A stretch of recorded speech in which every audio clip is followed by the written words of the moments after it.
sekarang kan lagi ini ya, lagi cukup marak nih PLTS atap, apalagi dengan harganya yang semakin tinggi, harga jualnya yang semakin tinggi. Nah, ini banyak yang berlomba pengen install PLTS atap. Cara ngitungnya gimana sih? Nah, hari ini kita akan membahas secara sederhana perhitungan tersebut. Sebelumnya untuk PR kemarin akan dibahas sama Pak Lori langsung ya Pak ya, jadi nggak perlu saya bahas di sini, gitu ya Pak ya?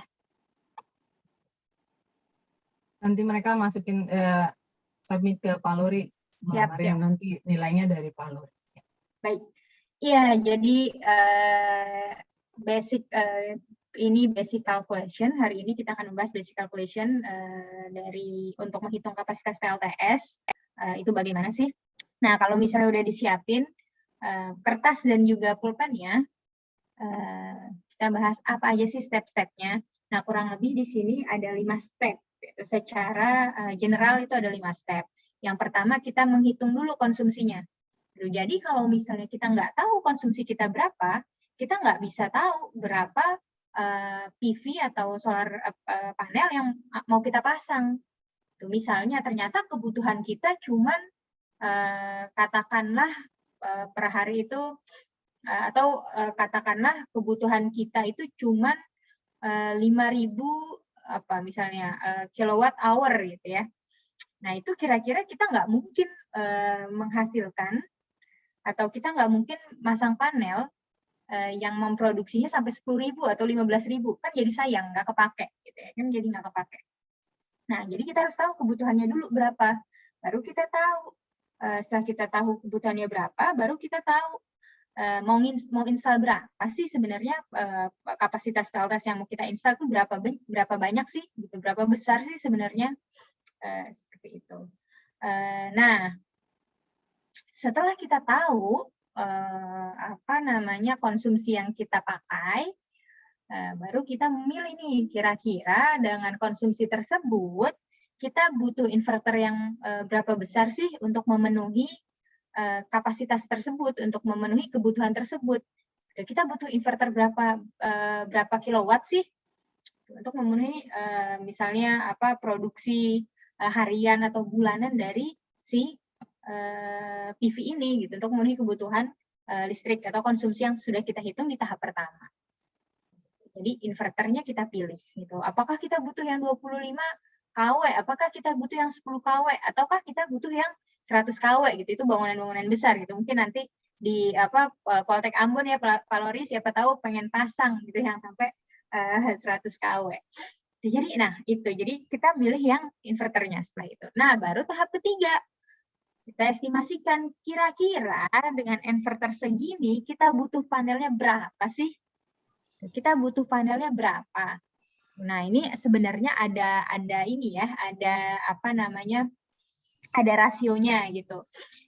Ada rasionya. Jadi nggak selamanya contohnya 10 kW inverter itu membutuhkan 10 kWp PV gitu, karena dia bisa skalanya 1:1 atau 1:1,1 atau 1:1,2 gitu. Sebutlah 10 kW inverter, dia bisa saja size PV-nya itu 11 kWp gitu atau 12 kWp seperti itu.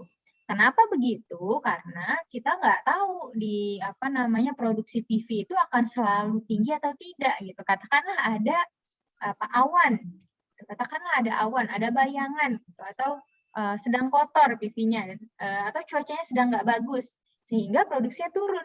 Yang seharusnya 12 kWp bisa saja cuma menghasilkan 7 kWp, gitu, dan seterusnya. Sehingga rasio tersebut, rasio 1,2, biasanya sih 1,2 ya, jadi lebih tinggi KWP-nya, itu dijadikan kurang lebih lah nyaman. Tapi harus kita hitung lagi. Cuman itu next step gitu. Kita menghitung yang sederhana dulu hari ini. Kebutuhan PV-nya berapa. Nah, berikutnya tahap keempat, kita menentukan konfigurasi stringnya. Berapa sih serinya? Kemarin kita sudah belajar gimana cara menghitung voltage atau tegangan atau arus diserikan atau diparalelkan. Itu sudah kita hitung kemarin. Nah, ini secara implementasinya gimana sih cara menentukan konfigurasi PLTS-nya itu berapa banyak yang serinya, berapa banyak yang paralelnya. Jadi kita akan bahas di sini. Nah, yang terakhir, baru kita menghitung sistem losses. Ini tambahan aja, tapi harapannya minimal tahap 1 sampai tahap 4 kita bisa mengerti gitu ya, secara dasarnya. Oke, next. Nah, ini saatnya kita menghitung. Jadi ini estimasi dalam sebuah rumah ini mempunyai lampu 30 watt itu 5 buah lampu. Kipas 50 watt itu 2 buah.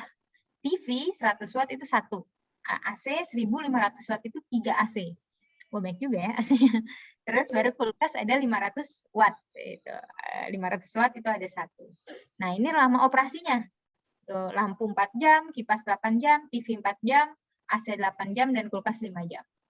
Kira-kira total kebutuhan per harinya berapa sih?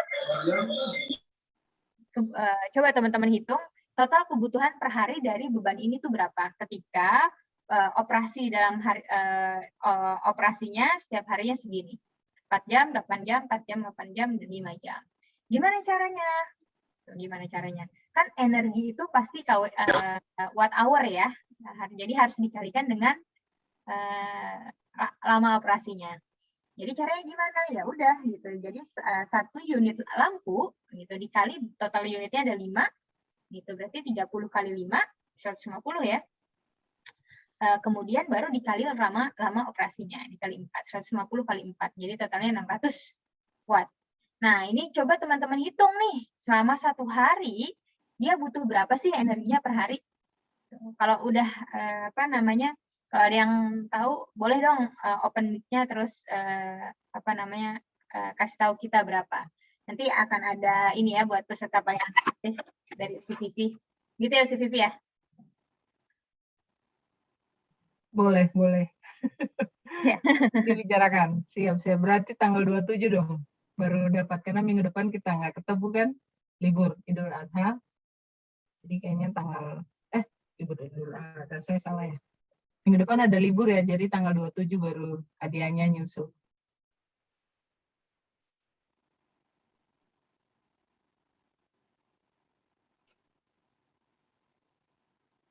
Halo? Ya. Ya, silakan. Kira-kira ada berapa nih? Ada yang udah selesai ngitung? Tinggal dikaliin aja.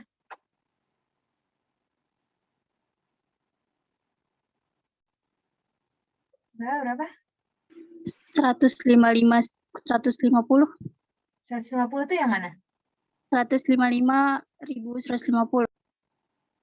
Berapa? 155.150.000 itu per hari. Iya. Oke. Ada lagi teman-teman yang lain?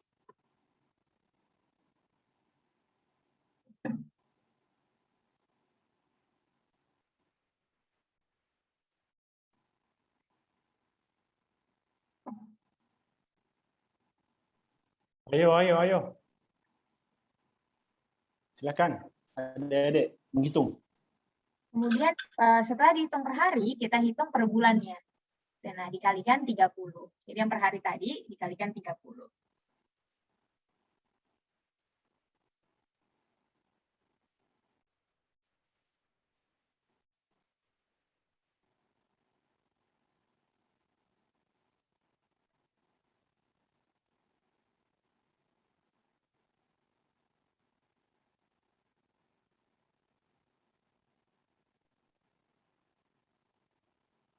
Fadil ini berapa nih? 403.000 watt hour. Ya. Tuh. 40. Gitu ya, kalau dihitung semuanya sekitar segitu. Nah, ini kayaknya ada yang salah hitung di sini. Ya, betul 40.300 ya. Kayaknya ada kesalahan menghitung. Tapi kayak gitu ya. Jadi dikali semuanya. Gitu. Kita tahu dikali semuanya. Ini di sini salah. Sebentar. 1.800.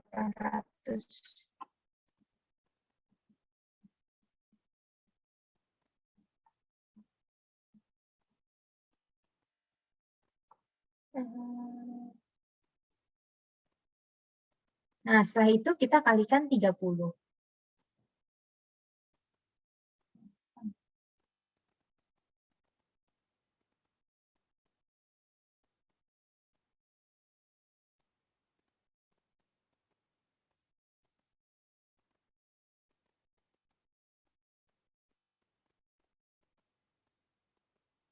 Coba, ini saya dapatnya segini.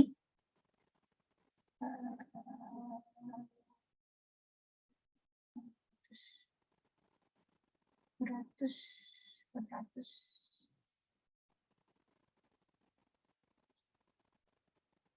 Oh, ini salah ini ya, harusnya 2.500. Sorry, ini salah.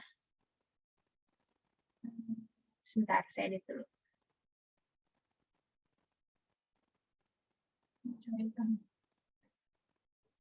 Oke, sebentar, saya edit, mohon maaf ya. Harusnya 2.500.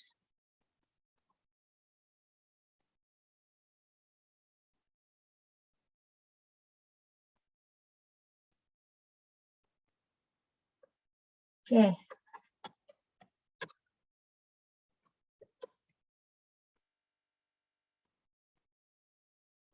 Ya, kita ubah ini jadi 100 watt aja biar enak ngitungnya. Oke. Ya, tadi benar ya kalau hitungan tadi jadi 40.000, tapi ini saya ubah sedikit biar ubah ininya. Ya, jadi ini jumlah totalnya dikali dengan 30 karena 1 bulan ya. Nah, kita tahu deh jadinya kebutuhan energi dalam 1 bulan yaitu 1.149 kWh. Gitu. Jadi kita tahu dalam 1 bulan itu berapa, baru kita hitung. Nah, hitungnya gimana? Tadi tahap keduanya apa? Selama hitung konsumsi, kita menentukan inverternya, gitu ya.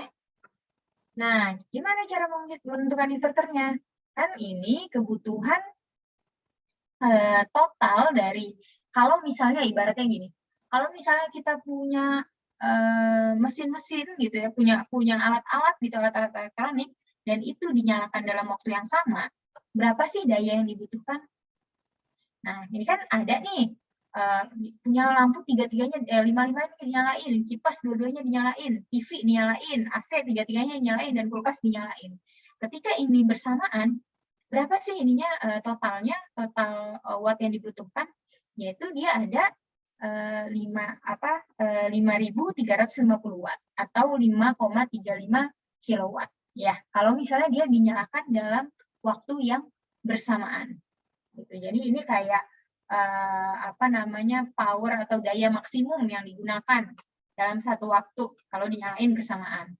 Tentu pada realitanya tidak akan ini ya, penggunaannya nggak akan selalu bersamaan, tapi kita dalam menghitung kebutuhan daya ini, kita harus memastikan nih kemungkinan untuk semua alat elektroniknya dinyalakan dalam waktu yang sama. Nah, makanya kita dapat 5,35 kilowatt. Nah, ini adalah maksimum gitu, kebutuhan daya maksimum dalam satu rumah tadi. Kebutuhannya 5,35 kilowatt. Gitu. Nah, sehingga maksimum DC power requirement-nya berapa? Kan tadi itu KW ya. Nah, kira-kira KWP-nya berapa sih? Kita asumsikan efisiensi inverternya 0,85. Ya, ini kurang lebih lah 0,85. Jadi berapa ininya? Kita dapat maksimum DC power requirement-nya. Berapa? Yaitu 6,3 kilowatt. Ini kilowatt, ini adalah maksimum DC power requirement-nya. Nah,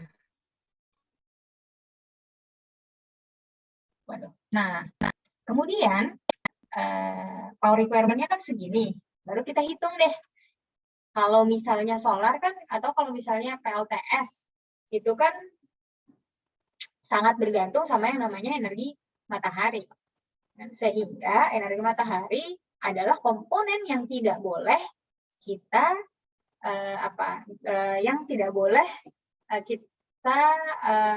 abaikan. Justru ini salah satu komponen paling penting. Karena PLTS produksinya itu bergantung pada potensi mataharinya atau potensi radiasinya. Nah, ini contohnya di di Solar GIS. Kita ambil rata-rata saja 120 kWh per KWP per bulan buat Maluku. 120 kWh per KWP per bulan untuk Maluku. Sehingga setelah itu kita menghitung sebenarnya kebutuhannya berapa sih? Itu kebutuhan size dari inverternya berapa sih? Itu tadi kebutuhan per bulannya kita udah ngitung ya. Berapa? Ini ya, kebutuhan per bulannya kita hitung 1149 kWh. Ya. Nah, terus potensi solarnya 120 kWh per KWP.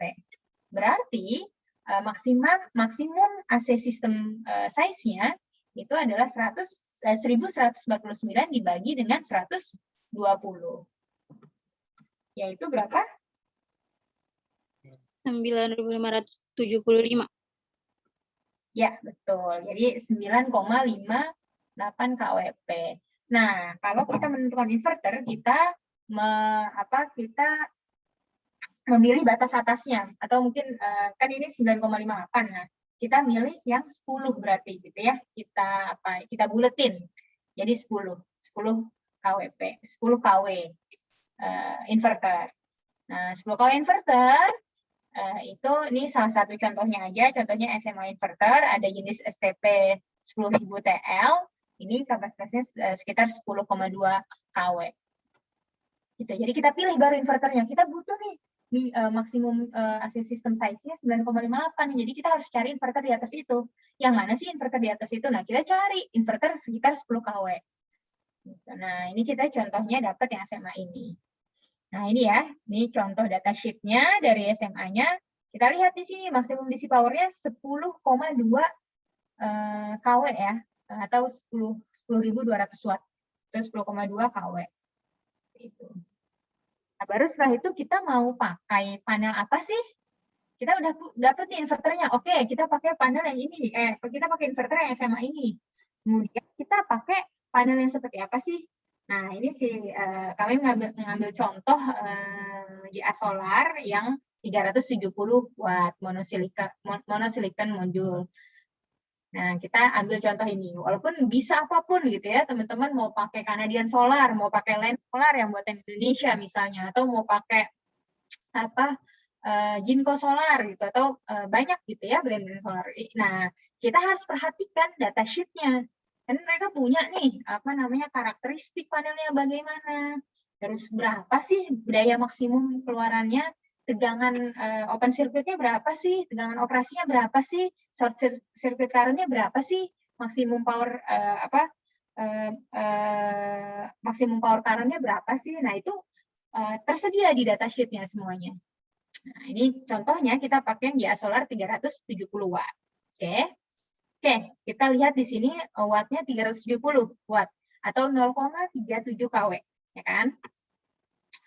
Gitu ya, 370 watt atau 0,37 kW. Nah, ini kita lihat juga nih, temperatur koefisiennya berapa, terus power toleransinya berapa. Terus kita lihat di sini kan, dia bisa ketika dia naik, maksudnya ini apa gitu ya, maksudnya ini apa, ketika terjadi kenaikan suhu, maka nilai ISC-nya bisa bertambah. Ketika terjadi jadi ini makanya kenapa kita solar panel itu diukurnya dari standar test condition ya, kemarin sudah pernah dibahas kalau nggak salah, yaitu iradiansinya 1000 watt per meter square, terus temperatur selnya hanya 25 derajat, dan menggunakan AM 1,5 G. Nah, coba kita fokus di temperaturnya. Ketika temperatur itu semakin tinggi, gitu ya, ketika temperatur semakin tinggi, maka akan menghasilkan daya yang semakin rendah gitu. Karena voltage-nya juga turun gitu. Kalau misalnya semakin tinggi ini kan lihat ya. Sini, semakin tinggi ya semakin rendah. Ketika iradiansnya, ketika potensi mataharinya semakin tinggi, maka dayanya akan semakin besar. Karena arusnya semakin besar keluarannya. Nah, kita udah tahu nih, kita pakai GA solar 370 watt. Kemudian kita butuh berapa sih kira-kira kapasitas berapa banyak panelnya yang dibutuhkan untuk memenuhi konsumsi listrik tadi? Gitu. Nah, caranya gimana? Ya udah, kita udah punya nih kapasitas inverter. Kita udah punya kapasitas panel, ya tinggal dibagi aja. Kita butuh berapa panel sih? Gitu.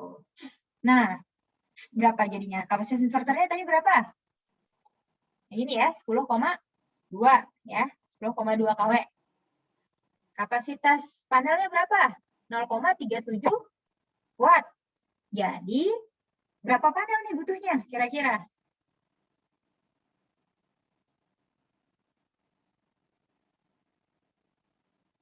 Berapa kira-kira?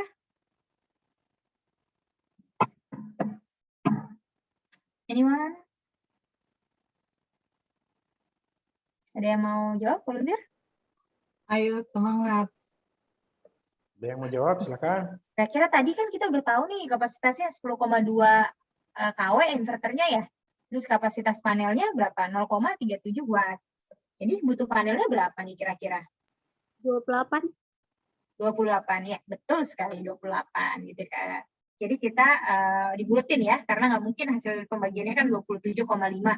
Gitu, masa kita potong dulu panelnya setengah gitu. Nggak bisa, gitu. Tapi kita buatin ke atas 28. Nah, dalam mendesain itu usahakan juga pakai angka-angka yang genap. Gitu, karena akan lebih mudah untuk konfigurasinya. Itu 28, 30, 26, 24 dibanding angka-angka yang ganjil. Nah, ini balik lagi sih tergantung dari konfigurasinya dan stringnya bagaimana. Tapi memang yang genap lebih mudah ya, cenderung lebih mudah di arrange. Oke, kita udah punya 28 panel. Ya, sekitar 28. Nah, kemudian gimana nih kita menentukan konfigurasinya? Oke, masih ada waktu ya. Gimana sih cara kita menentukan konfigurasinya? Nah, ini yang perlu kita garis bawahi gitu ya. Kalau misalnya kita nentuin konfigurasi, ini ada MPP voltage range. Itu 320 sampai 800 volt. Maksudnya, jadi si tegangan operasinya itu harus 320 sampai 800 volt. Tegangan operasi dari si PV-nya, rangkaian PV-nya. Kalau misalnya input voltage-nya atau input tegangannya kurang dari 320, maka dia nggak bisa nih, inverternya nggak bisa ngeluarin daya gitu, karena di bawah tegangan operasinya, di bawah startup voltage-nya gitu. Jadi nggak boleh di bawah 320. Gitu ya. Nah, jadi harus di range ini. Kalau misalnya kita pengen hasilnya itu maksimum. Kalau misalnya di 800 gimana? Mungkin dia masih bisa, tapi dia berkurang gitu ya ininya efisiensinya. Karena maksimum voltage-nya 1000 volt. Tapi MPP voltage range-nya 320 sampai 800 volt.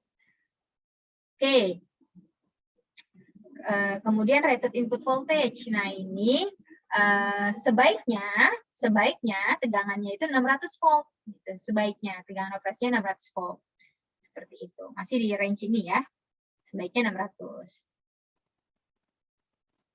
Nah, ini bisa dipakai gitu string per MPP input A itu ada 4, input B itu 1. Jadi dalam inverter dia ada yang dalam inverter itu ada yang dia hanya membutuhkan 1 input, ada yang membutuhkan 2 input kayak gitu. Kalau case ini kan dia bisa ada 2 gitu ya, input A itu 4, MPPT yang B itu 1 string gitu ya, yang A itu 4 string. Nah, ini kenapa kemarin saya sempat ulas ya, kalau dalam mendesain kita perlu tahu penting banget untuk tahu VOC-nya. Bukan hanya tegangan operasinya aja atau bukan hanya VMP-nya aja, tapi VOC juga penting. Kenapa? Karena jangan sampai ketika si PLTS atau panel itu terjadi open circuit dan menimbulkan tegangan open circuit, kemudian si inverternya nggak didesain untuk menahan itu. Jadinya voltage yang masuk ke inverter itu terlalu tinggi sehingga melebihi batas kemampuan inverternya. Itu kan bisa aja lebih dari 1000 gitu ketika dia ketika dia tegangannya adalah tegangan open circuit. Makanya ini penting untuk mendesain. Nah, kalau misalnya VMP atau maksimum power voltage atau tegangan operasi, ini penting untuk kita tahu berapa sih sebenarnya tegangan operasinya yang sehari-hari itu berapa. Gitu.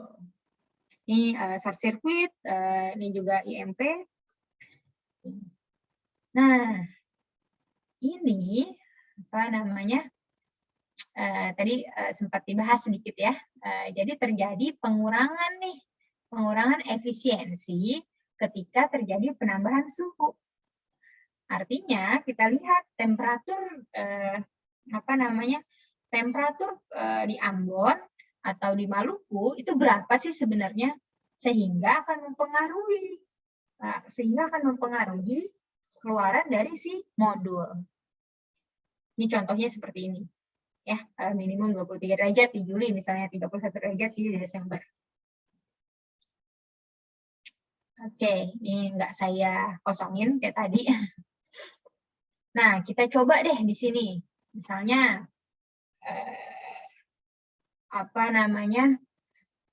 di Ambon itu suhunya 23 derajat gitu ya. Misalnya 23 derajat. Nah, 23 derajat ini kan lebih rendah dari 25, ya kan? Kan lebih rendah dari 25. Jadi, kita lihat 23 kurang 25. Gitu ya. 23 kurang 25. Sehingga hasilnya minus 2. Ya, minus 2. Nah, kemudian ini maksudnya apa? 48,44. 48,44 itu si VOC-nya, ya. VOC-nya 48,44. Oke, VOC-nya 48,44 ditambah setiap dia terjadi perbedaan antara 25 dan suhu tersebut itu berapa? Kita hitung, ini kan 23 kurang 25 ya, minus 2 gitu ya. Dikali 0,003 dikali 48,44 VOC-nya lagi. Maka kita dapat 48,15 volt. Sehingga kita menggunakan 48,15 volt ini. 48,15 volt ini. Nah, jadi kita hitung nih maksimum panel per string itu berapa. Nah, caranya gimana? Kita tahu MPPV voltage-nya berapa tadi. Ini ya, 800. Yang masih di range itu 800, 320 sampai 800. Jadi, kita ambil 800 dibagi VOC di 23 derajat. Gitu, yaitu 48,15. Jadi VOC-nya di 23 derajat, 48,15, yaitu 16 panel. Nah, sebaliknya sama juga kita cek nih. Kita cek kita cek yang minimum MPPV voltage, yang minimumnya.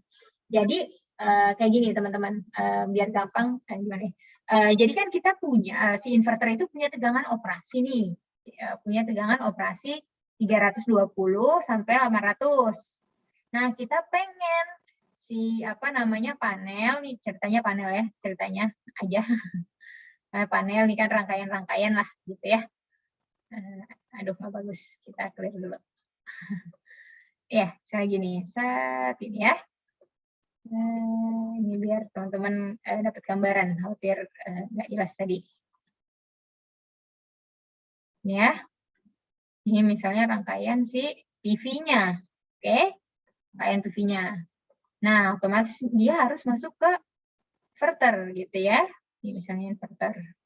Ya, ini ada combiner box atau apalah apapun itu.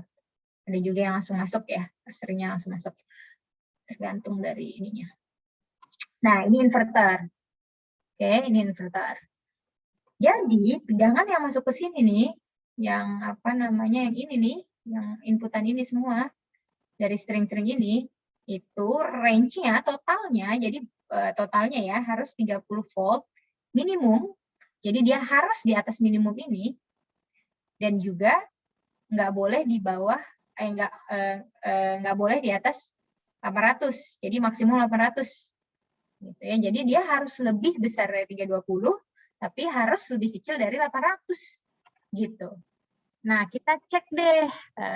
Oke, kita udah punya, oke, dia harus pokoknya dari seluruh total voltage-nya, tegangannya harus lebih besar dari 320 dan lebih kecil dari 800. Itu. Nah, karena dari setiap daerah itu temperaturnya berbeda, maka kita consider temperaturnya. Gitu. Yang pertama, kita consider kalau misalnya si panel ini kalau misalnya si panel ini terjadi VOC gitu, terjadi tegangan tegangan open circuit gitu ya. Terjadi tegangan open circuit pada 23 derajat gitu, pada 23 derajat. Jadi semakin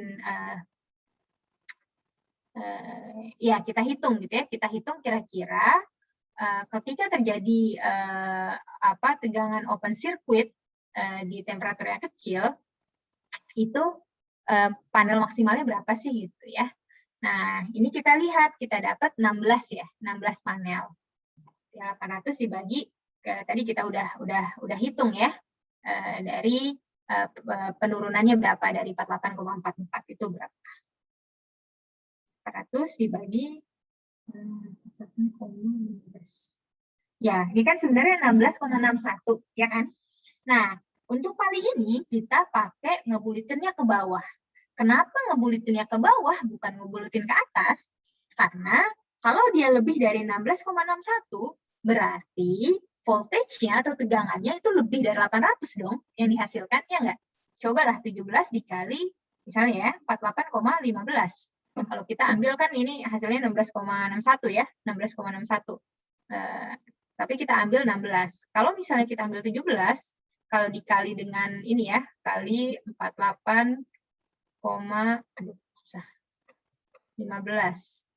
Ini hasilnya 818,55. Lebih besar dong dari 800. Lebih besar dari MPP voltage di inverter.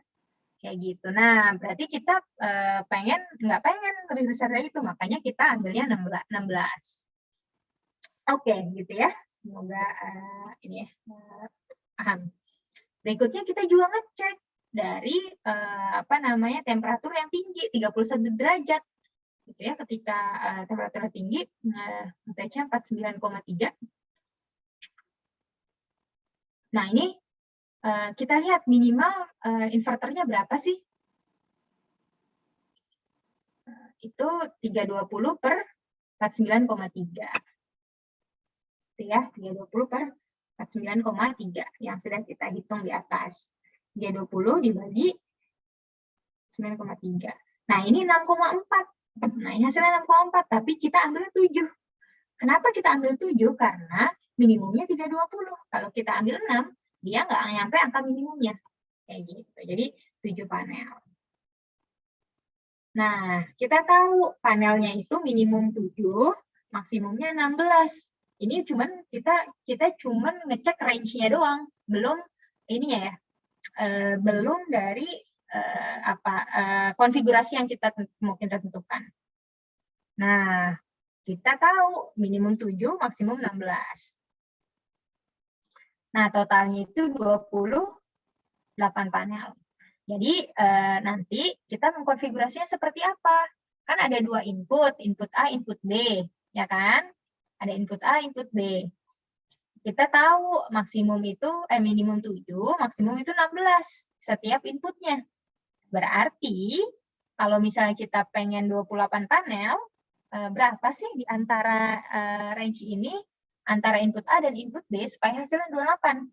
Gitu. Nah, ini kan ini contohnya ya, ini 1 kali 14 panel dan 1 kali 14 panel gitu. Jadi di seri 14 panel dua-duanya gitu ya, di seri 14 panel untuk input A, di seri 14 panel untuk input B. Sehingga isinya 28 panel. Ya, seperti itu teman-teman. Ini tambahan aja, nggak perlu nggak perlu diinginkan ya, dibahas lebih lanjut gitu, karena ini benar-benar bergantung dari situasi, kondisi, dan agak sulit juga untuk menghitungnya kalau misalnya secara real ya. Biasanya kita juga menghitung dengan software, tapi intinya biasanya kita juga hitung kalau dengan software, ada shading losses, gitu ya, susut karena ada bayangan, ada juga susut karena light induced degradation, ini bawaan pabrikan dari si panelnya, ada juga karena debu, hujan, dan lain sebagainya, ada bahkan karena trafo distribusinya, dan juga ada karena kabel gitu. Nah, seperti itu. Nah, tapi intinya tadi kalau misalnya kita mendesain, kurang lebih ada 4 step itu. Yang pertama, kita tentukan dulu konsumsi energinya berapa, baru setelah itu kita pilih inverternya, baru kita mau pakai PV yang apa sih? Nah, ketika kita tahu pakai PV yang apa, kita tahu inverternya butuhnya berapa, kita tahu berapa sih jumlah PV yang dibutuhkan, baru yang terakhir kita konfigurasikan sih stringnya butuhnya berapa, dari stringnya butuh seri berapa, paralel berapa, dan seterusnya.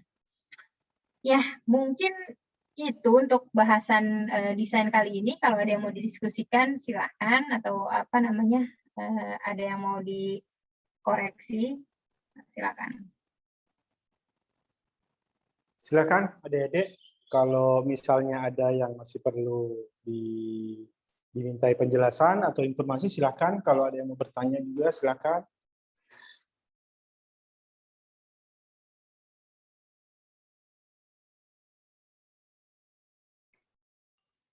Ayo, silakan bertanya, jangan semua setidur kawan. Mungkin banyak Ayo, adik-adik. hitungan jadi.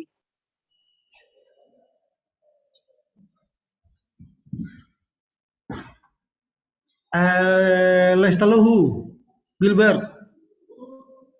Ayo bertanya.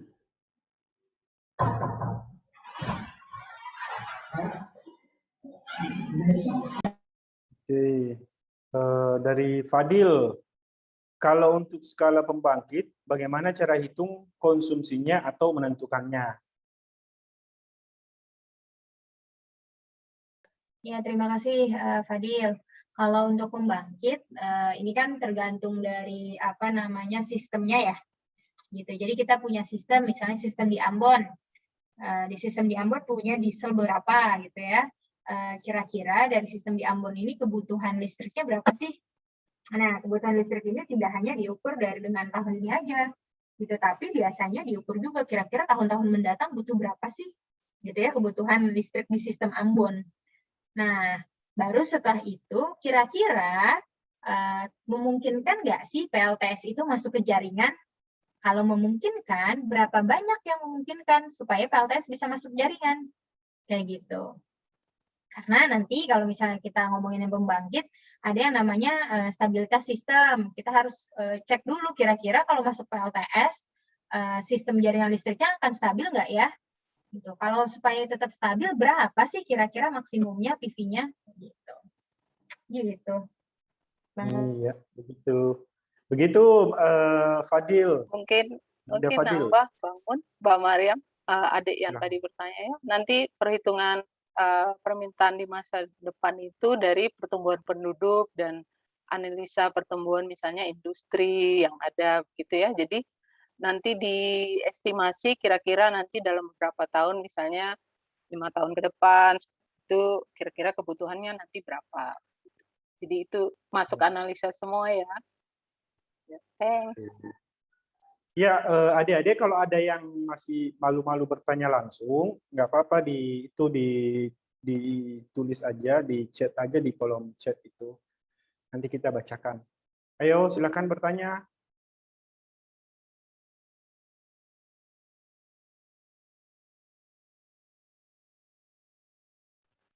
Mungkin nanti kita share materi tadi aja kayak Mbak Mariam ya, buat adik-adik, karena kan tadi banyak langkah-langkah perhitungan ya. Biar mereka bisa belajar. Ya, siap-siap. Tapi kayaknya tadi Mungkin ada yang nanti terbalik. kalau Ya, tadi ada yang terbalik sedikit. Nanti saya ini nih ya, apa namanya? Saya revisi dulu gitu ya. Tadi pas lagi ngejelasin kayak ada yang aneh. Itu kayaknya terbalik sedikit. Nanti saya Iya, baik. goyangkan. Nanti kita share aja biar adik-adik bisa punya referensi. Yang ini yang apa namanya yang suhu terutama ya, yang 23 derajat sama 31 derajat. Itu terbatas. Yang rendah sama paling tinggi ya. Silakan Pak Lori. mungkin saya bisa tambah ya. Silakan Pak. Ya, jadi memang nanti harus terkait dengan perhitungan PLTS ini.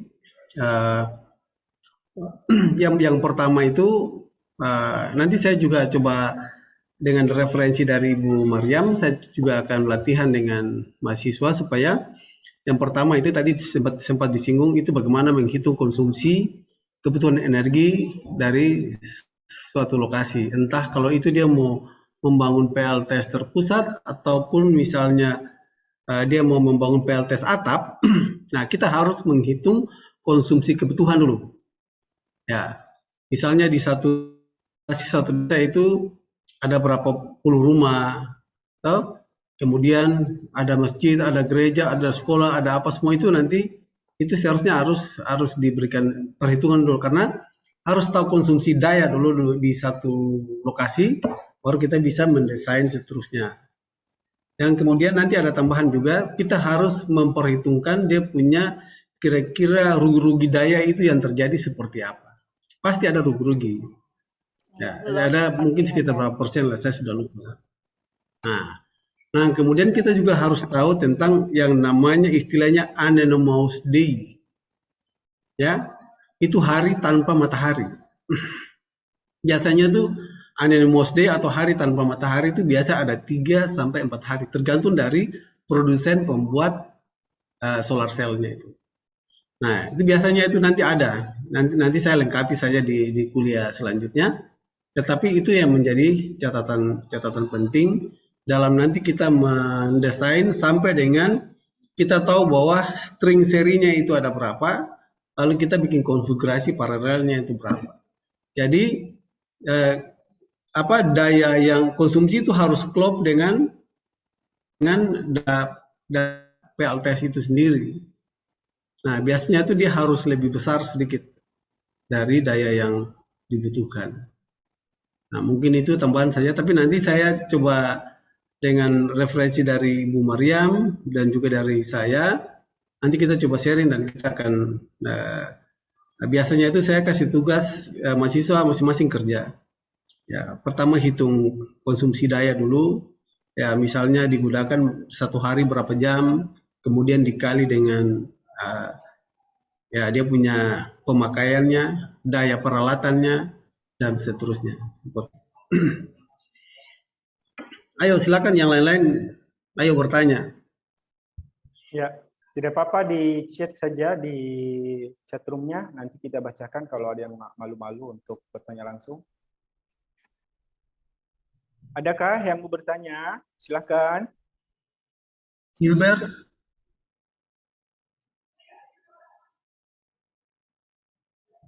Ini orang-orang semua tidur kapan? Pak, ya Pak. Silakan. Silakan bertanya. Silakan. Mungkin Halo? perlu waktu lagi Bapak.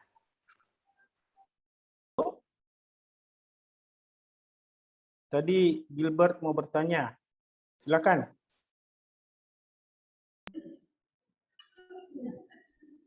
Nah, mungkin saya bisa tambahkan kalau untuk jawaban pertanyaan Fadli ini, yang namanya kita pembangkit kita harus tahu dulu berapa kebutuhan daya yang dibutuhkan dari suatu yang dibutuhkan dari konsumen atau yang dibutuhkan dari pelanggan. Nah, kalau itu kita sudah tahu, baru kita bisa merencanakan berapa kapasitas pembangkit yang akan dibangun, gitu. Kalau matahari ini kan ya paling kita mengukur dia punya intensitasnya. Tetapi kalau misalnya pembangkit-pembangkit konvensional lain seperti air, ya kita harus tahu berapa jumlah debit per tahun dan seterusnya dan seterusnya. Iya. Nah, gitu. Debit itu kan meter cube per second, meter pangkat 3 per second, Pak. Ya. Jadi nanti tinggal dikali aja per hari, jadinya per tahun begitu hitungannya. Ya. Ayo. Ya, mungkin ini juga apa namanya sedikit tambahan lagi. Memang untuk pembangkit sendiri dia kan ada dua ya, ada on grid, ada off grid gitu ya. Kalau on grid mungkin ya, kalau off grid tadi sudah disinggung juga sama Pak Lori, kita harus tahu dayanya berapa, terus harus tahu kira-kira kebutuhan apa kalau misalnya nggak ada matahari, kira-kira baterai ini harus berapa hari sih atau berapa jam nih kayak gitu ya. Itu perhitungannya lebih apa lebih advance gitu ya dibanding yang dasar ini yang tadi kita hitung kayak gitu. Kita butuh apa namanya baterainya berapa gitu ya, berapa hari, kalau misalnya malam harus cover berapa jam sih, kalau nggak ada matahari bisa cover berapa hari sih, dan seterusnya. Ada juga yang on grid gitu. Nah, on grid ini dia bergantung sama sistemnya, sistem yang besar gitu, dan kita berbicara sistem yang besar gitu ya, di Ambon gitu ya. Mungkin kalau misalnya skalinya lebih besar, misalnya di Sulawesi gitu ya, atau di Jawa Bali, itu kan sangat besar gitu ya, sistemnya sangat besar. Nah, kira-kira Ibu Mariam yang bisa di-cover berapa sih gitu, kebutuhan daya yang bisa di-cover berapa sih, dan ada namanya kestabilan jaringannya gitu, kestabilan jaringan. Bisa kelihatan ya? Gitu. Bisa Pak. Ya. Bisa ya. Nah, jadi ini contoh salah satu PLTS yang menggunakan sistem off grid. Ya, ini supaya mahasiswa bisa bayangkan. Jadi yang dihitung pertama yang kita harus tahu itu adalah konsumsi daya dulu dari kebutuhan energi yang dibutuhkan. Terus kita hitung dia punya string seri paralel daripada panel. Kemudian nanti kita juga menentukan sampai ya combiner box apa segala macam. Jadi ini dia punya skema dari PLTS off grid. Jadi kalau off grid kita harus memperhitungkan. Jadi kita harus tahu DOD-nya berapa. Kemudian kita akan hitung sampai mendapatkan baterainya itu seri paralel berapa seperti itu. Nah kalau misalnya sampai ke menentukan inverter, nah kita pertama harus tahu dulu kapasitas panel pertama, baru kita bisa menentukan kapasitas inverter dan seterusnya. Jadi seperti ini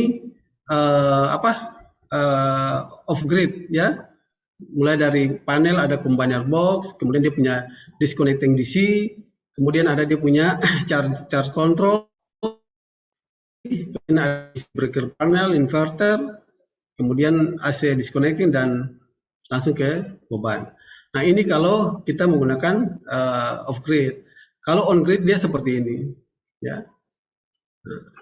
Nah, on grid. Jadi ada kita sudah ya terpaksa kita bisa kirim ke PLN, ya dijual ke PLN nanti, ya itu bisa PLN bisa kembalikan ke.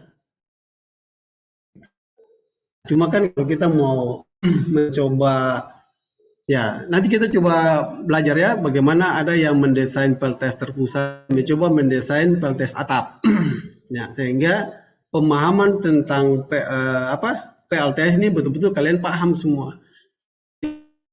Baterai dari CC, dari inverter itu nanti kita coba sharing lagi sampai benar-benar kalian paham gitu. Karena perlu di PLTS solar cell ini sangat ya, regulasi pemerintah ini sudah sangat berpihak sehingga mungkin PLTS atap akan menjadi kebutuhan umum bagi masyarakat. Nah, cuma kan kalau saya melihat ya memang agak sedikit mahal lah, tetapi investasinya jangka panjang kalau kita mau menggunakan PLTS atap begitu. Jadi mungkin bukan dari saya, Bu Mariam, nanti atas referensi Bu Mariam nanti kita coba sama-sama melihat kelanjutannya seperti apa. Seperti itu. Ya. Ya. Apa Cukup, Pak Lore? mungkin mahasiswa ada yang Ada ya pertanyaan mungkin itu dari di gambar chat saya box. mungkin. Oh, ya. Ya, silakan. Ada pertanyaan itu Bang Mun di chat box dari Siti Fatmalia. Nah ini bisa tidak Bu pakai satu inverter 6 skalanya inverter. Ya, mohon maaf. Ngambil charger Ya, tadi. mungkin pertanyaannya begini maksudnya, yang mana lebih Lebih efisien? besar mana Pak Bu biaya Pakai pemasangan? satu inverter Kalau dibanding untuk dengan pakai pertanyaan ini dari Fadil Lesluhu, nah jadi bisa. Jadi ada inverter yang kapasitas besar, ada inverter yang tergantung dari kita punya string. Ya, kalau kita punya itu ada 2, dan kalau 2 itu bisa digabungkan, dia mendapatkan satu inverter, gitu. Kalau 2 string itu 0,5 dan 7,5, kita bisa pakai satu inverter tuh kira-kira bisa 15. Mungkin gitu ya Bu Mariam, saya tidak hafal. Ya, jadi betul Ditambahkan saja, Mbak Pak Lori. Jadi memang tergantung dari kebutuhan ya. Ada yang apa, kan kemarin sudah dibahas juga, kalau misalnya dia skalanya besar, kalau misalnya inverternya rusak, ya rusak semuanya berarti gitu ya. Kalau misalnya skalanya tadi 2 skala kecil gitu ya, skalanya lebih kecil, kalau 1 rusak ya masih running setengahnya. Kayak gitu. Jadi sebenarnya nggak masalah, tinggal kebutuhan kita berapa sih kapasitasnya gitu. Nanti kita pilih deh maunya inverter yang skala langsung gede ataukah yang inverter sejenis tapi apa jumlahnya beberapa. Seperti itu. Nah, yang terakhir nih, lebih besar mana Bu, biaya pemasangan on grid atau pemasangan off grid? Maksudnya pemasangan tuh apa ya, kayak instalasi kali ya. Karena kebutuhannya berbeda sih. Kalau misalnya on grid dia itu solar rooftop, solar atap, itu memang lebih murah dibanding off grid. Kenapa? Karena solar atap ya tinggal kita punya atap rumah, kita pasang, selesai. Gitu, nggak butuh baterai gitu. Nah, tapi kalau misalnya kita bilangnya apa namanya off grid, kita butuh sistem sendiri, kita butuh apa rumah pembangkit misalnya, kita butuh apa tempat naruh khusus, kita butuh membangun untuk naruh inverternya, naruh baterainya, dan kita butuh baterai yang pasti. Nah, itu yang buat semakin apa mahal gitu ya, butuh juga diesel backup. Nah, seperti itu. Cuman kalau misalnya kita hitung-hitung dari misalnya selama ini kan di pulau-pulau pakainya diesel aja, dengan pakai pembangkit hybrid misalnya yang PV dan diesel, ternyata lebih murah nih pakai PV diesel. Seperti itu. Kalau head to head-nya seperti itu, bukan dengan apa on grid gitu, karena perhitungannya akan beda gitu ya. Gitu. Kalau misalnya kita mau hitung beda lagi, kalau misalnya on grid-nya itu skalanya utility atau skalanya besar gitu, skalanya megawatt. Nah, itu juga beda lagi perhitungannya. Seperti itu, Siti Fatmalia. Ya. Nih, ada Pak Nikolas mungkin mau nambahin. Silakan, Pak. Silakan Pak. Iya, izin yang untuk menambahkan yang inverter itu, jumlah inverter terpusat atau yang kecil-kecil, jadi itu lebih berhubungan dengan operation and maintenance nantinya. Karena katakanlah kalau yang skala 10 mega, kalau kita pakai string inverter itu akan jumlahnya ratusan atau lebih dari 200 string inverter. Namun kalau kita bikin terpusat mungkin bisa 4 atau 2 gitu. Jadi itu lebih berhubungan dengan operation and maintenance nantinya. Kemudian untuk biaya tadi itu sudah apa namanya itu tergantung, jadi nggak bisa dibandingkan, jadi itu tergantung case by case gitu. Ya, baik. Terima kasih Pak Niko untuk tambahannya. Mungkin ini pertanyaan terakhir ya, sebelum karena masih ada materi lain nanti yang akan lanjut. Jadi ada pertanyaan, bagaimana cara hitung kapasitas baterai sesuai kebutuhan? Apakah ada perhitungan atau patokan dari kapasitas baterai yang lebih besar saja? Seperti itu Mbak Mariam. Singkatnya, kalau perhitungan kebutuhan baterai tergantung dengan konsumsinya lagi. Tergantung dengan konsumsinya, terus kita pengen ada yang namanya anatomi ya. Kita pengen baterai ini bisa tahan berapa lama ketika nggak ada matahari. kayak gitu, atau tahan berapa jam atau tahan berapa hari. Nah, 2 itu, jadi kebutuhan listriknya berapa, yang perlu disuplai baterai, dan juga kita pengen tahannya berapa lama. Seperti itu, kurang lebih cara menghitung kapasitasnya ya. Jadi nggak ada yang saklek, semuanya tergantung kebutuhan case by case tadi kalau kata Pak Nikola. Ya, terima kasih Mbak Mariam untuk jawaban pertanyaannya. Terima kasih semua. Mungkin adik-adik jika masih ada pertanyaan nanti bisa di ini aja ya, karena kita terbatas dengan waktu, jadi nanti bisa disimpan aja pertanyaannya. Mungkin nanti bisa sekalian kita dari Ibu Vivi nanti bisa mengumpulkan kalau masih ada pertanyaan. Untuk sesi Mbak Mariam sudah selesai. Saya ucapkan terima kasih Bu Mariam untuk sesi pertama ini atas materi yang telah disampaikan.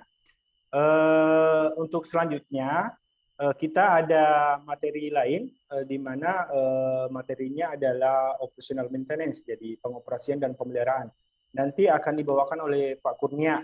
Jadi kita sama waktunya durasinya 1 jam.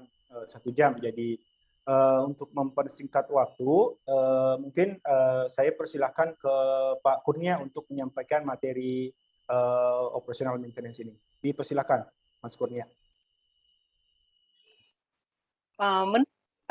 Mungkin Pak Kurnianya akan bawa di minggu yang ketiga untuk yang teknis pelaksanaan ONM. Kalau hari ini ada sedikit berhalangan, jadi mungkin saya masuk dengan ONM, tapi yang umum saja, yang penjelasan umum, nanti teknikalnya akan dilanjutkan Mas Kurnia tanggal 27. Mungkin kita bisa, ya, mungkin kita bisa ini pemaparan umum saja ya? Ya, gambaran ONM. Mungkin kita share pretest dulu, Mas Bangun, pretestnya dulu untuk ONM. Sudah diposting kah? Belum ya? Iya, silakan diposting dulu, minta tolong. Kita lihat mereka bisa buka atau tidak. Yang view formnya. Itu yang di select tadi ya? Iya, yang view form. Dan terakhir di share Mbak Dinta. Saya yang terakhir, atau saya aja ya.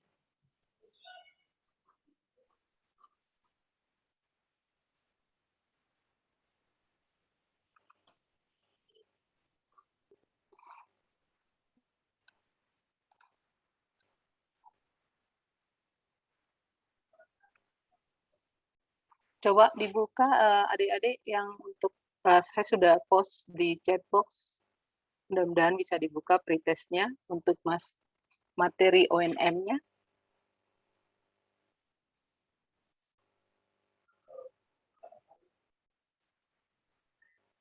Bisa dibuka tidak ya?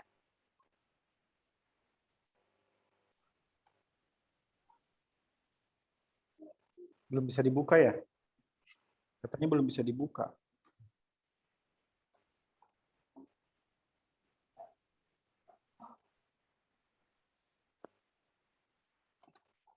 Belum bisa ya? Oke. Mungkin restriction-nya ya. Oke.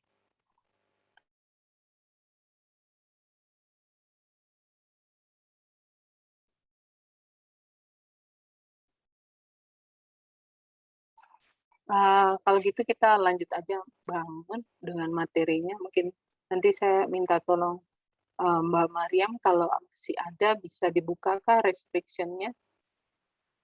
Saya share dulu.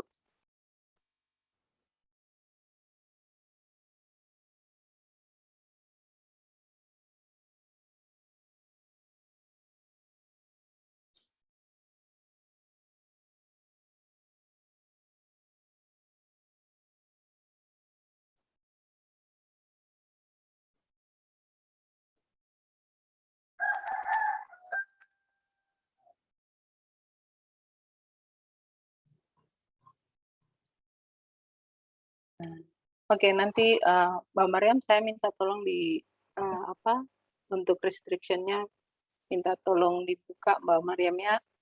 Mungkin saya lanjut aja. Terima kasih ya Mbak Mariam untuk sesi pertama, Pak Luri dan teman-teman semua yang hadir hari ini. Saya lanjut karena Mas Kurnia berhalangan, tiba-tiba dia tidak bisa. Jadi saya lanjut dengan penjelasan umum ONM saja. Mungkin saya buka dengan satu video ya. Ada saya dikirim dari teman, ada teman di NZ Match juga. Saya izin share.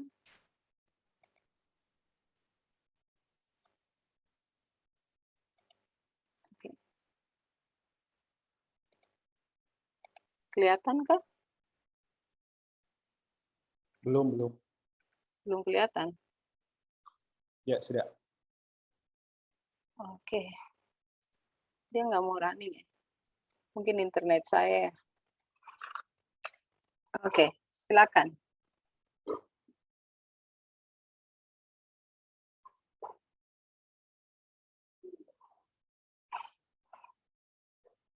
Saya ulang lagi ya.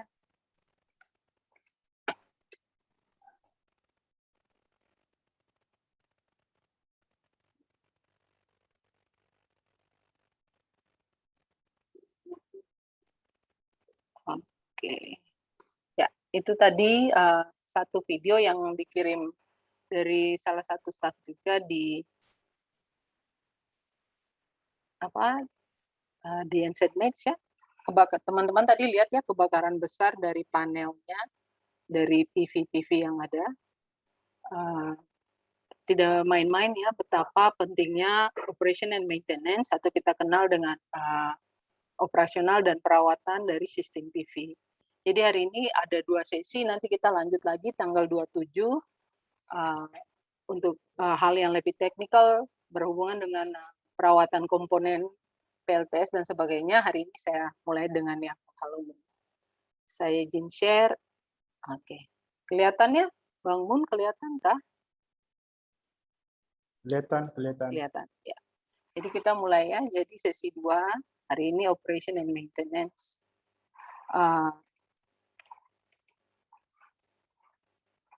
Oke. Jadi faktor-faktor apa yang menyebabkan satu PLTS itu tidak sesuai yang diharapkan, misalnya dari sistem PLTS, misalnya PLTS atap atau pembangkitan off grid gitu ya, kita harapkan dia bisa sampai 20 tahun misalnya. Tapi ternyata misalnya dari pengalaman teman-teman NZ Match waktu tugas di lapangan, biarnya cuman 1 bulan setelah commissioning ternyata cuma 1 bulan. Ada yang sampai 1 tahun, tapi itu paling lama ya. Jadi sebenarnya apa faktor-faktor yang menyebabkan sampai PLTS itu dia tidak sampai pada umur yang seharusnya. Sebenarnya apa yang harus kita lakukan biar kita mencapai lifetime dari PLTS yang kita bangun itu. Misalnya di sini dikatakan faktor desain ya, seperti tadi sudah dijelaskan Mbak Mariam.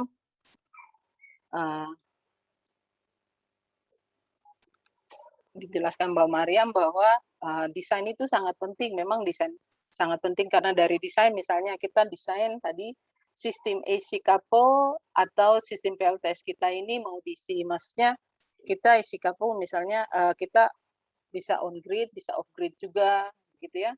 Tapi kalau DC misalnya kita cuman pakai inverter yang grid tie ke PLN. Jadi sistem kita itu benar-benar tergantung dari tegangan yang datang dari PLN seperti hal-hal gitu. Jadi dalam proses desainnya mau on grid, mau off grid, mau AC couple, mau DC couple atau mau baterai yang kita pakai baterai yang mana ya, mau pakai baterai atau tidak, terus mau modul PV yang kita pilih, mau poli atau mono, itu kan semua faktor-faktor yang menentukan nanti perawatannya seperti apa, kita mau mencapai berapa 20 tahun bisa atau tidak dalam hal desain. Terus juga kita memperhitungkan faktor-faktor lain. Misalnya faktor-faktor perawatan. Selama PLTS itu kita bangun, kita rawat tidak, atau setelah kita bangun, kita biarkan begitu saja. Misalnya PV-nya selalu kotor, berdebu, ada bayangan yang kita tahu tapi kita nggak peduli. Gitu. Jadi performa PV-nya jadi rendah. Nah hal-hal seperti itu yang mau kita bicarakan sore hari ini ya. Kemudian temperatur. Nah Mbak Mariam kan dari minggu lalu tadi juga udah menjelaskan. Nah temperatur ini baik untuk PV maupun baterai kan sangat berpengaruh. Misalnya temperatur kalau tinggi tidak baik untuk performa PV. Sedangkan misalnya temperatur yang bisa kita kontrol, temperatur ruangan untuk baterai kan sangat penting. Apakah itu baterai dalam keadaan yang dia udah panas kan, terus kita nggak jaga, suhu ruangan panas, nah berdampak pada umur baterai. Hal lain untuk baterai mungkin dia under charge ya, karena kita yang tadi kita hitung yang tadi dikatakan Mbak Mariam ya soal anatomi itu tadi yang dikatakan Pak Luri juga, misalnya kita udah desain nih baterai kita ini, misalnya baterai-baterai yang PLN punya di lapangan misalnya sampai 2 hari tanpa sinar matahari. Nah, ternyata baterai kita under charge gitu.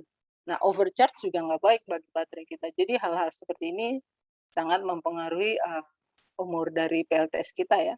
Terus hal ketiga yang mau saya bahas sore ini, yang sama-sama kita ya, mungkin saya bahas yang umum saja, lebih teknikal nanti minggu depan. Nah, pentingnya adanya maintenance. Pentingnya adanya perawatan, baik perawatan reguler, perawatan preventif, perawatan korektif yang kita buat untuk PLTS kita. Bisa kelihatan ya bangunnya? Nah, bisa. Ya, untuk level of maintenance, nah, di sini ada dibuat tabel ya, teman-teman bisa lihat adik-adik semua, bahwa untuk kalau kita bicara perawatan PLTS tidak serta-merta hanya bicara hal teknikal.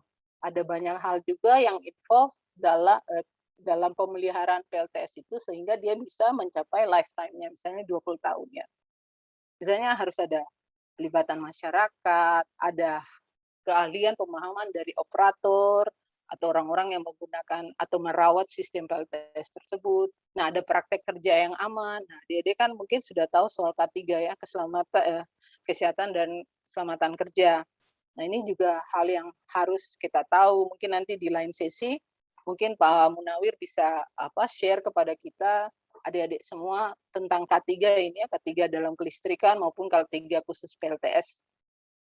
Kemudian ada kebutuhan untuk pemasok. Nah, hal-hal ini juga dari awal kita untuk maintenance itu kita bukan berpikir waktu udah commissioning nih, udah commissioning perawatannya begini. Nah, sebaiknya itu kita udah pikir dari awal. Dari desain sistem maupun desain komponen itu, pemilihan komponen kita sudah berpikir nanti perawatannya gimana. Misalnya tadi kan dijelaskan Pak Niko tadi, misalnya kalau inverter, kita mau inverter yang besar untuk PLTS kita, atau kita mau pakai string inverter, atau misalnya kita mau pakai micro inverter di tiap PV modul yang kita punya. Ya, begitu kan berarti, perawatannya ini berarti kita harus jangan lupa ada jalur-jalur untuk membersihkan string-string gitu PV kita gitu kan, karena di situ juga ada inverter stringnya. Jadi hal-hal itu udah kita pikirkan waktu kita mulai berpikir untuk membeli komponen.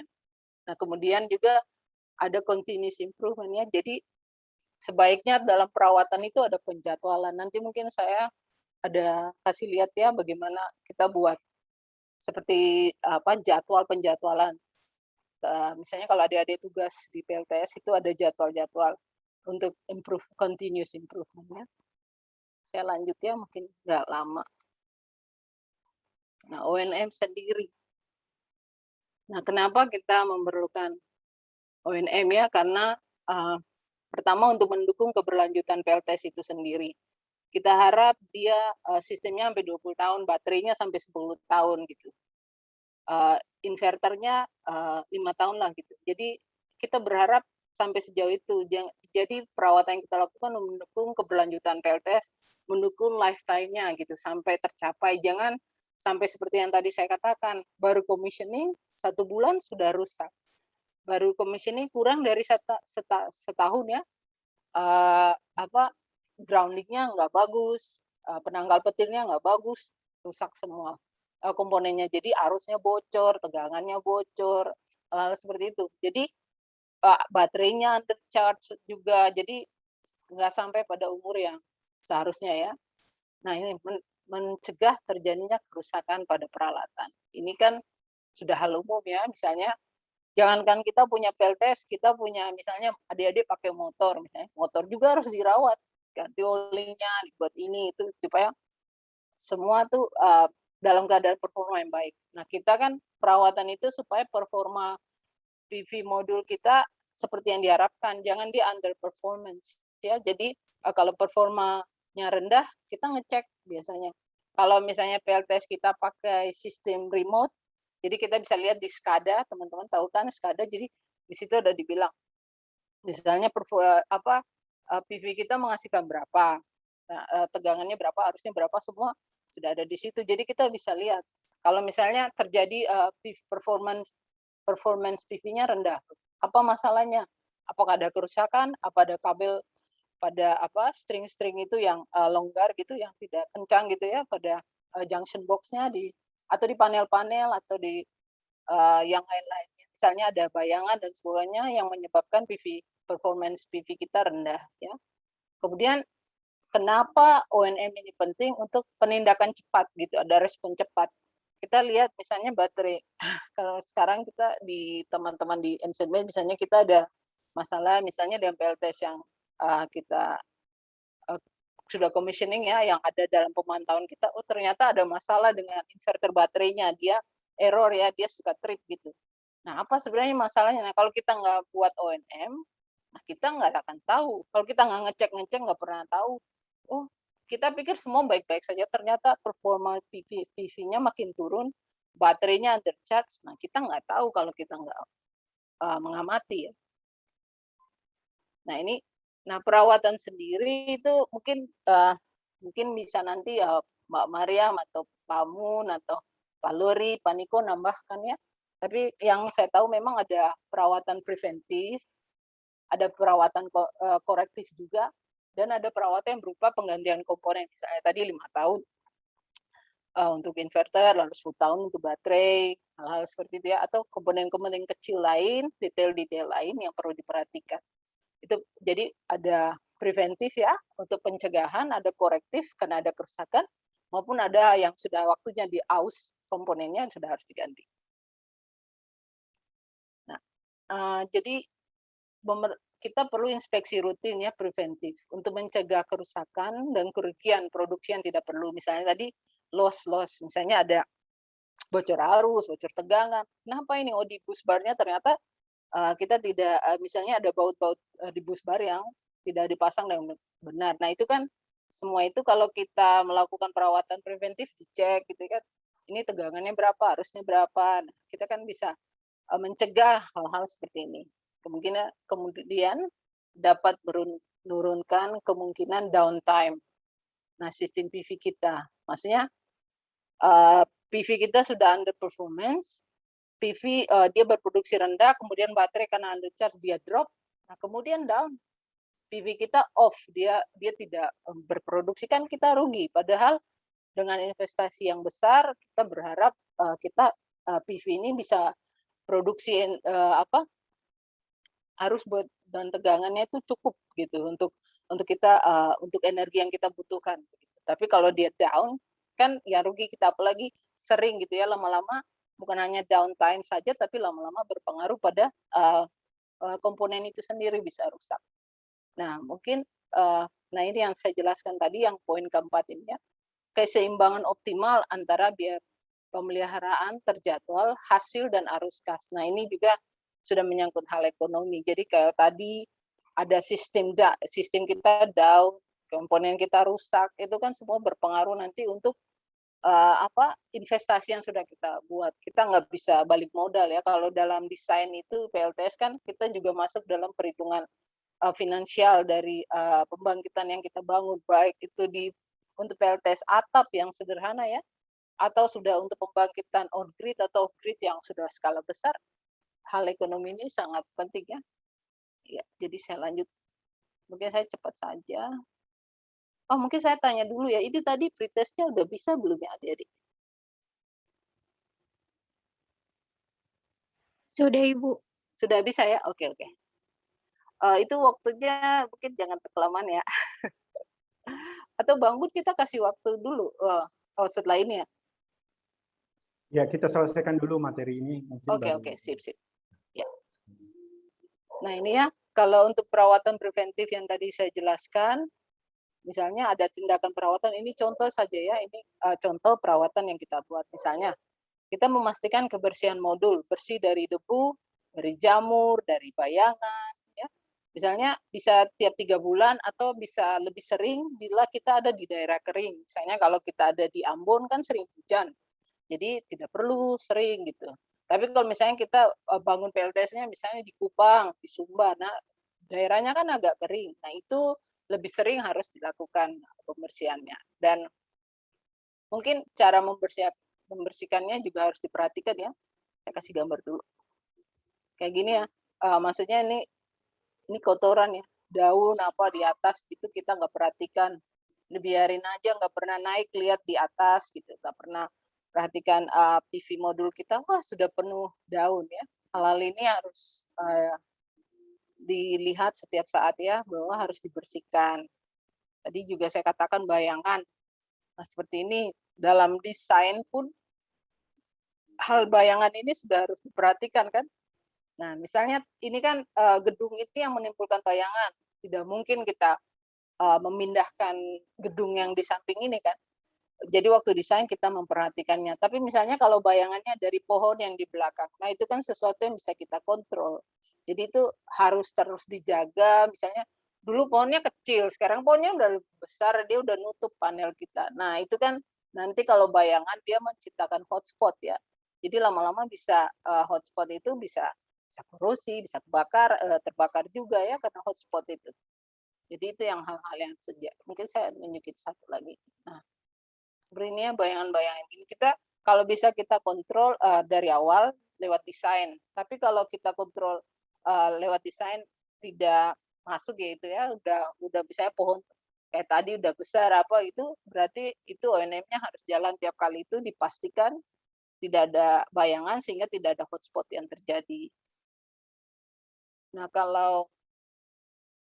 nah ini kemudian cek apabila ada cacat secara visual. Ada pecah kah, ada tanda kecoklatan pada PV, ada lembab berlebih, korosi pada frame, hal-hal seperti itu. Bisa dilakukan 6 bulan sekali atau bisa dilakukan 1 tahun juga per tahun. Nah itu dengan pengamatan visual ya. Misalnya kita punya SCADA, lalu di performa PV kita kok rendah gitu, padahal tidak ada masalah. Misalnya punya kita itu di Sikapol, kita pakai inverternya grid tie ke PLN. Lalu kita cek dari tegangan incoming dari PLN, kayaknya tegangannya normal aja ya, nggak rendah gitu.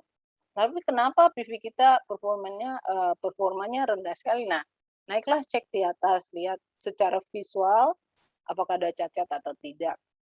Nah, kemudian mungkin dengan ini juga ya, dengan di junction box-nya, ada koneksi kabelnya gimana, lembab karena air kah. Nah, biasanya kan kabel-kabel ini kan kabel-kabel PV sistem PLTS nih kan kabelnya kan memang udah dirancang untuk ada di luar ruangan ya. Jadi dia memang udah tahan gitu ya, tahan dengan cuaca buruk, sinar matahari, ini. Tapi biasanya kan dalam perkabelan itu kita buat loop-loop gitu ya, supaya jangan air yang misalnya itu jangan masuk ke peralatan-peralatan kita gitu ya. Jadi itu hal-hal gitu harus diperhatikan. Misalnya isolasi kabel. Kalau ada yang rusak diganti gitu. Dak kabel yang kita punya konduit itu juga diperhatikan. Nah, hal-hal seperti ini masuk dalam perawatan preventif. Jadi kita buat untuk mencegah yang sebenarnya tidak boleh terjadi. Misalnya ada korosi pada frame atau pada frame PV ya atau pada frame dudukannya, itu hal-hal seperti tersebut seharusnya bisa dicegah. Jangan karena kita nggak menjalankan OMM, nggak menjalankan perawatan, akhirnya PLTS kita nggak capai lifetime-nya ya, dia lebih cepat rusak dan banyak komponen yang harus diganti sebelum waktunya. Ini tadi saya sudah ya, pemeriksaan rutin sambungan kabel, isolasi.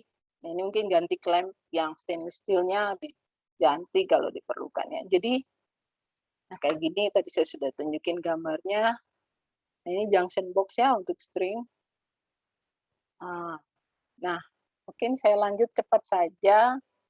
Di sini ada kita array support untuk structure-nya ya. Untuk frame, untuk mounting dari PV tersebut ya, kita pastikan semua sambungan frame dengan yang disambung dengan baut-baut itu dalam keadaan kencang, terus jangan ada korosi pada frame-nya. Saya tunjukin gambar frame-nya. Nah, seperti ini. Nah, ini frame-frame ini kan harus kita jaga juga supaya kita lihat misalnya di bawah sini kan banyak sekali ada kadang di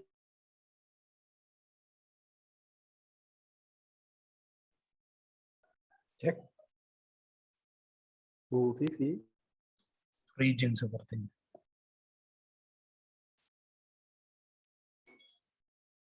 Cek, Bu Vivi.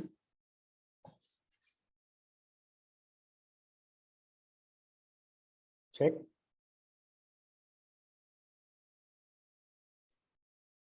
Cek. Cek.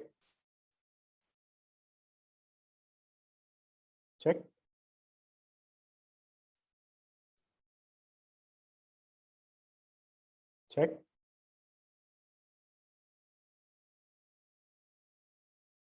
Sepertinya Bu Vivi ada kendala teknis ya.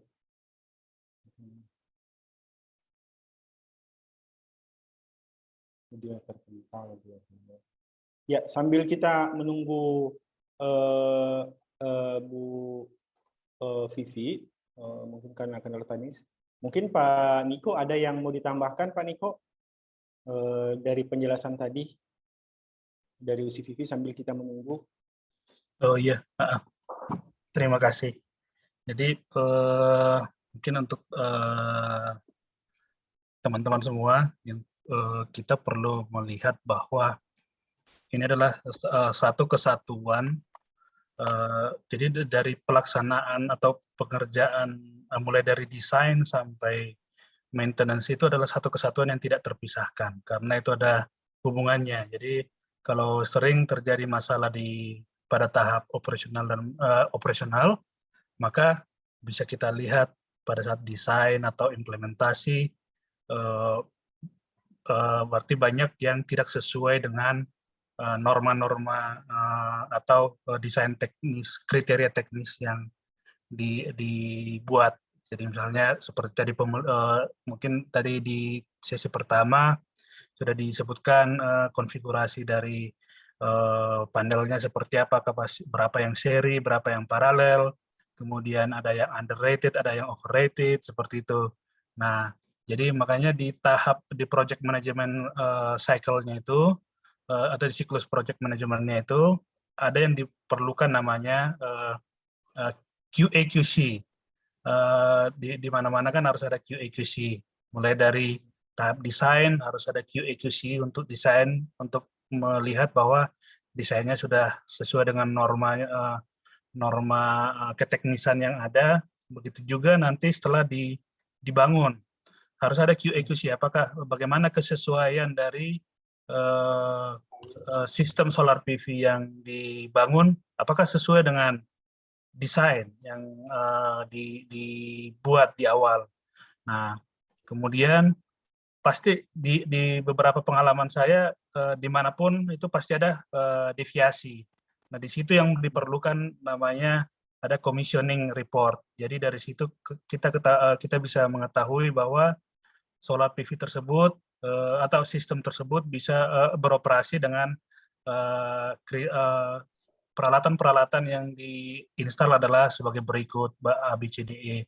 Makanya di setiap project management di project implementation itu, setelah dia dinyatakan beroperasi, si kontraktor itu atau EPC harus mengeluarkan namanya yang dinamakan dengan as-built drawing. Jadi artinya as-built drawing ini diperlukan oleh tim operation dan maintenance nantinya bila terjadi sesuatu fault dalam pengoperasian dari sistem solar PV tersebut, baik itu yang rooftop atau on-grid ataupun off-grid. Jadi itu logika berpikir dari pembangunan dari sistem tersebut. Nah, biasanya, sebaiknya pada saat di akhir pembangunan proyek sistem tersebut perlu karena tim EPC dan operasional itu pasti berbeda timnya. Nah, pada saat commissioning, tim operasional di norma project management yang bagus, diharapkan ada tim yang akan mengoperasionalkan sistem tersebut ikut dalam commissioning atau melihat ke penguji cobaan dari sistem PV tersebut, agar nantinya tim operasional tersebut sudah punya bayangan apa sih barang yang atau sistem yang akan diterima nantinya. Jadi begitu juga pada saat biasanya sistem kan ini lebih tadi di awal-awal disebutkan Bu Vivi bahwa ini kan lebih ada banyak komponen, jadi itu lebih ke sistem manajemen. Jadi di sistem manajemennya ini kita harus lihat ada preventif maintenance, correction, action maintenance dan sebagainya. Dan itu harus diskedulkan sebelum sistem tersebut di commissioning atau diserah terimakan sebelum proyek tersebut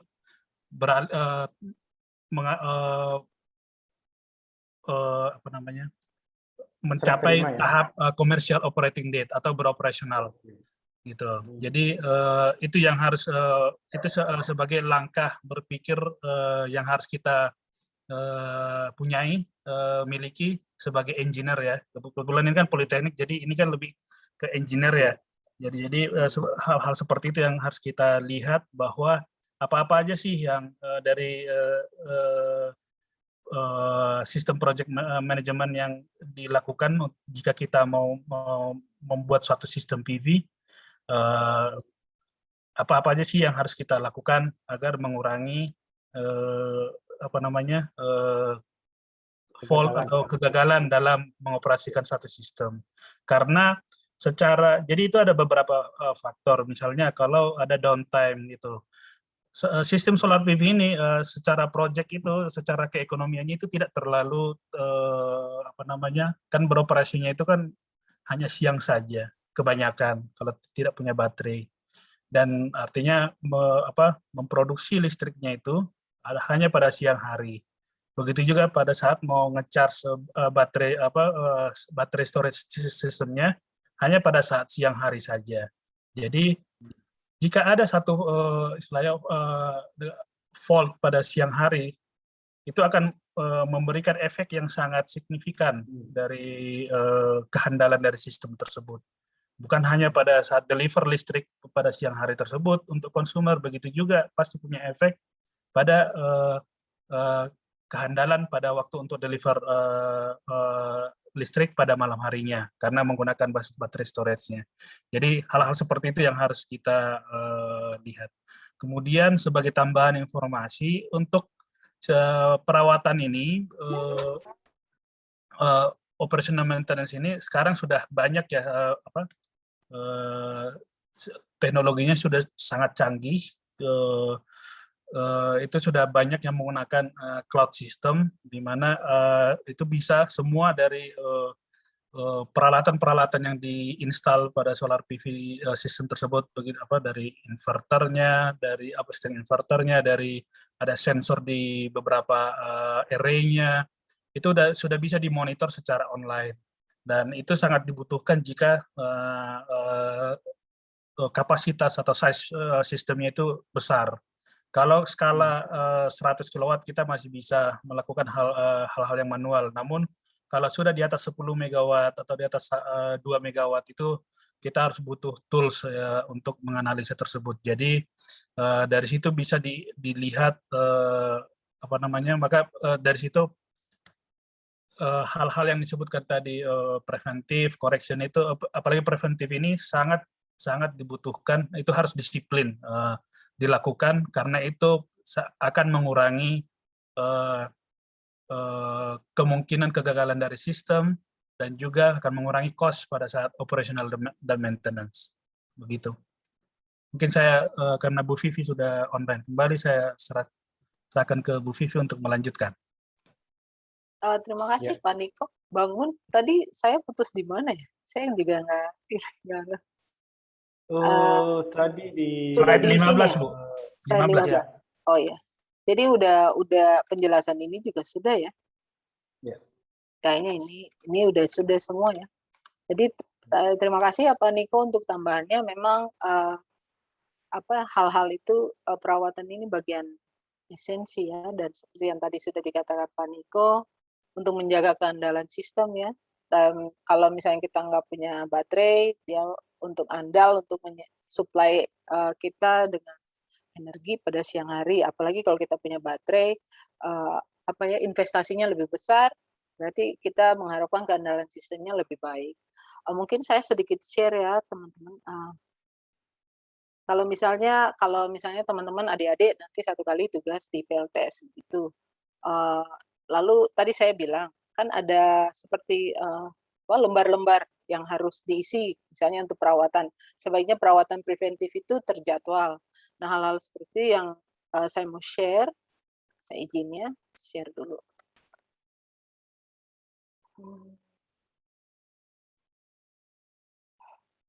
Oh ya, saya share dulu.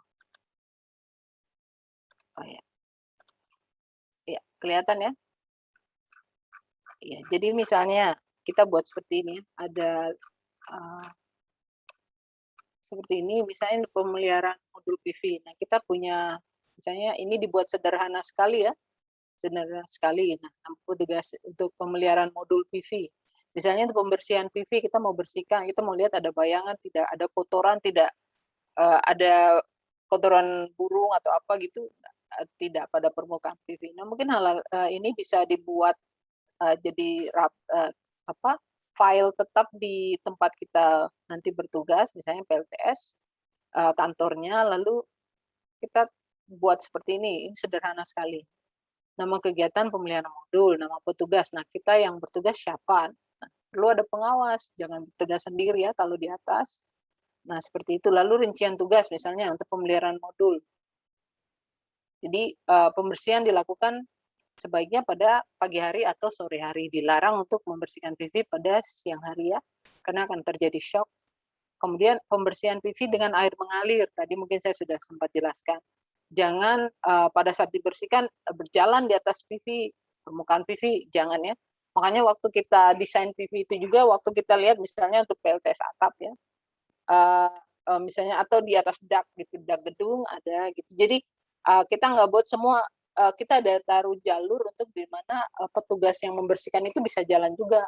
Kita nggak mepet semua stringnya gitu, sambungan-sambungan paralelnya semua mepet begitu, nggak ada jalur untuk orang membersihkan, apalagi untuk sistem yang besar ya, harus ada jalurnya. Nah, membersihkannya juga harus menggunakan selang air ya, jangan, saya memang pernah mendengar ada yang bilang bisa, tapi sebaiknya jangan ya, untuk pakai seperti kita ke tempat membersihkan mobil atau air ada jet itu ya, water jet itu yang dipakai untuk membersihkan motor, mobil, misalnya, itu sebaiknya jangan dipakai apalagi dengan tekanan high pressure ya, sebaiknya jangan dipakai.